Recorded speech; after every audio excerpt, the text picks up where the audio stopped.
Hey everyone, I'm HoopsandHipHop and welcome to my first top 10 video. Now before you say anything, my channel is not changing and I am still doing remixes. However, I am going to start collaborating with other YouTubers to bring you occasional theories, top 10s, and more. This will not affect my remixes in any way and they will still be uploaded as regularly as always. Basically, this is just a way for me to bring you an occasional bonus video while also giving me a chance to collaborate with some great YouTubers. So without further ado, I'd like to welcome the first guest on this new series, the one and only Eryizo. Hey, what's up Pokemon fans, Eryizo here, and we're going to be bringing you guys the top 10 unresolved plots in the 6th generation of Pokemon. Keep in mind, this is a two-part video, so if you guys haven't seen part 1 on my channel, click the annotation here to go check it out. And if you guys are here from my channel, let's get right into it.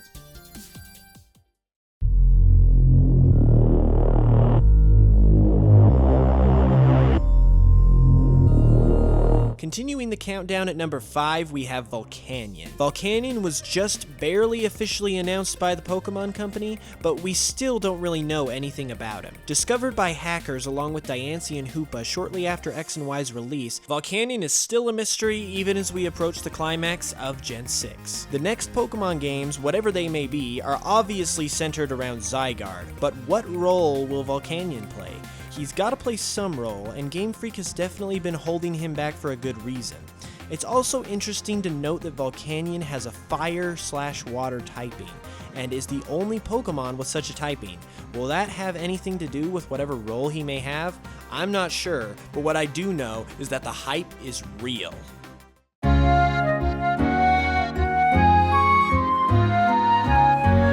Number 4 is the Korowai train station. Where does it go? What's the point of it? There are never any trains coming by, so is it just not in use anymore? These questions come to mind when I think about the Korowai train station. No trains ever go there, and people are wondering where it goes. In the map description, it states, "The railway brings people from great distances to see the huge majestic falls."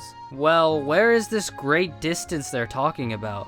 People speculate that it's a completely new region, not any of the 6 we know today. Others say that it will become an event where you'll be able to catch a legendary Pokemon. There's actually a very good theory made by Derek Triforce where he explains how this station could even possibly lead to Unova. Click here to check it out.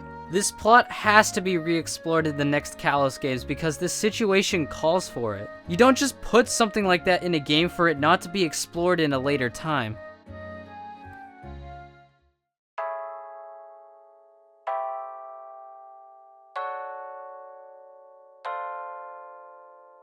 Now we enter into the top 3 with the strange Souvenir. There has already been a ton of speculation about this thing, so let's take a look at it and see what we know. The first thing is that in order to obtain the strange Souvenir, you have to complete a very specific side quest. That is, you must go to one of the several hotels located within the Kalos region and speak with the backpacker that you find there. You must repeat this process for another 3 consecutive days, following the backpacker around since he moves to a different hotel each day, and talk to him. If you do this 4 days in a row, he will tell you that he is not from any region that we have seen before, and then gives you the strange souvenir that comes from his native region. If you look at the souvenir inside of the bag, the description reads that it depicts a Pokemon who is venerated as a protector in some region far from Kalos. I think it's clear that this is a hint about a future Pokemon game that Game Freak snuck into X and Y for us to find. However, there is not a consensus on what it means as there are 2 different leading opinions. One opinion believes that this is a reference to the 7th gen of Pokemon coming sometime in the future.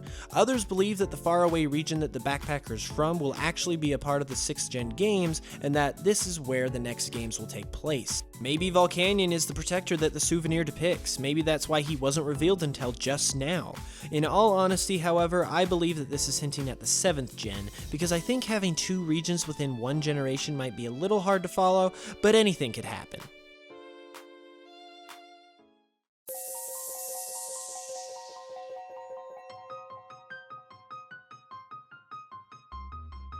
Number 2, Lysander's Mystery. Before we get into the lore, let me just say that there are spoiler alerts coming. So if you guys haven't played X and Y yet, please reassess your life and go play the game. And come back to me when you're done. Cool? Cool. Now, near the end of the game, after you beat Lysander and Team Flare, Lysander decides to launch the ultimate weapon even though he didn't have the power of the legendary Pokemon. When the weapon was launched, it went up into space and came straight back down to where the ultimate weapon was. That's just it. We don't know whether he's dead or he's alive. There is a speculation that he flew out of the area using Honchkrow, but others say that he just went suicidal. Many say the latter is impossible because it's a kid's game, but death has not been ignored in the Pokemon games. For example, we have Lavender Town, Mount Pyre, Giovanni and Soul Silver jumping off a cliff and possibly killing himself, and finally, in the recent generation, the Old Man and Anastar and the Ultimate Weapon. Either way, only time will tell of the fate of this team leader.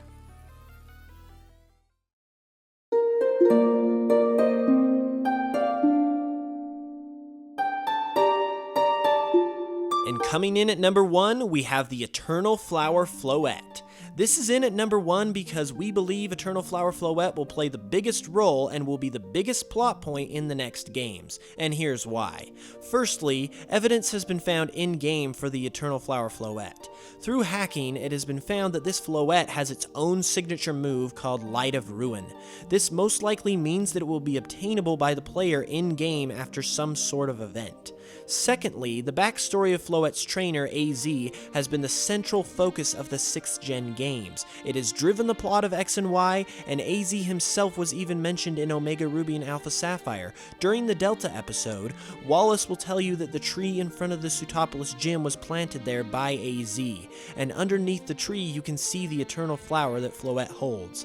The most important evidence, however, comes from the Pokemon Company's marketing director, J.C. Smith. Earlier this year, during the Pokemon World Championships, Smith was asked about what the future held for Pokemon, and he gave one word: flowers. This is obviously connected to the Eternal Flower Floette, and if flowers is a word that is strong enough to describe what is next for the future of Pokemon, Floette and AZ will definitely have a huge role to play in it.